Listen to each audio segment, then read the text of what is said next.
നമുക്കൊരു കായ്പോള ഉണ്ടാക്കിയാലോ? അതിന് ആദ്യം 2 പഴം എടുത്തിട്ടുണ്ട്.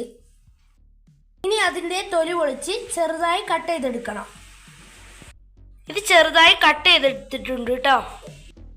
3 മുട്ട മിക്സിയുടെ ജാറിലേക്ക് ഒഴിച്ചു കൊടുക്കുക. അതിലേക്ക് ഏലക്ക പൊടിച്ചിട്ട് കൊടുക്കുക. ഒരു 3 ടീസ്പൂൺ പഞ്ചസാര.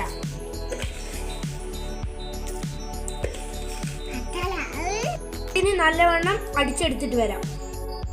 ഇത് നന്നായി അടിച്ചെടുത്തിട്ടുണ്ട്. ഇനി ഒരു പാൻ വെച്ച് ചൂടായതിനു ശേഷം അതിലേക്ക് നെയ്യ് ഒഴിച്ചു കൊടുക്കാം. അതിലേക്ക് അണ്ടിപ്പരിപ്പ് ഇട്ട് കൊടുക്കാം.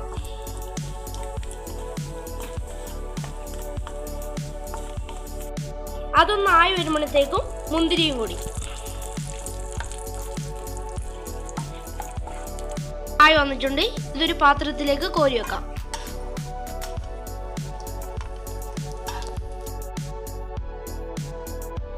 ആ നെയ്യിലേക്ക് പഴം ചേർത്ത് കൊടുക്കാം.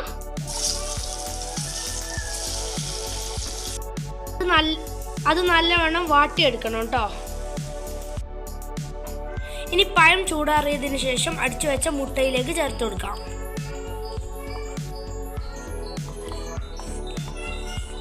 ഇനി ഒരു പാനിലേക്ക് നെയ്യ് ചേർത്ത് കൊടുക്കാം.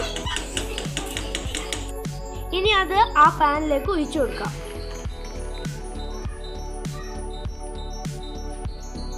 നേരത്തെ റെഡിയാക്കി വെച്ച അണ്ടിപ്പരിപ്പ് മുന്തിരി ഇതിലേക്ക് ഇട്ട് കൊടുക്കാം.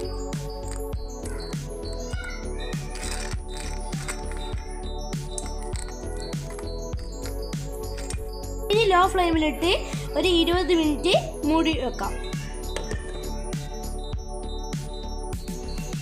അപ്പോൾ ഗൈസ്, ഇനി നമുക്ക് ഇതൊന്നും തുറന്നു നോക്കാം കേട്ടോ. ഗൈസ്, ഇത് വെന്തിട്ടുണ്ട്. അപ്പോൾ ഗൈസ്, നമ്മുടെ കായ്പോള റെഡി ആയിട്ടുണ്ട് കേട്ടോ. അപ്പോൾ ഗൈസ്, എല്ലാവർക്കും ഇഷ്ടപ്പെട്ടാൽ ലൈക്ക് ചെയ്യുക, സബ്സ്ക്രൈബ് ചെയ്യുക. എന്നാൽ ശരി, അസ്സലാമു അലൈക്കും.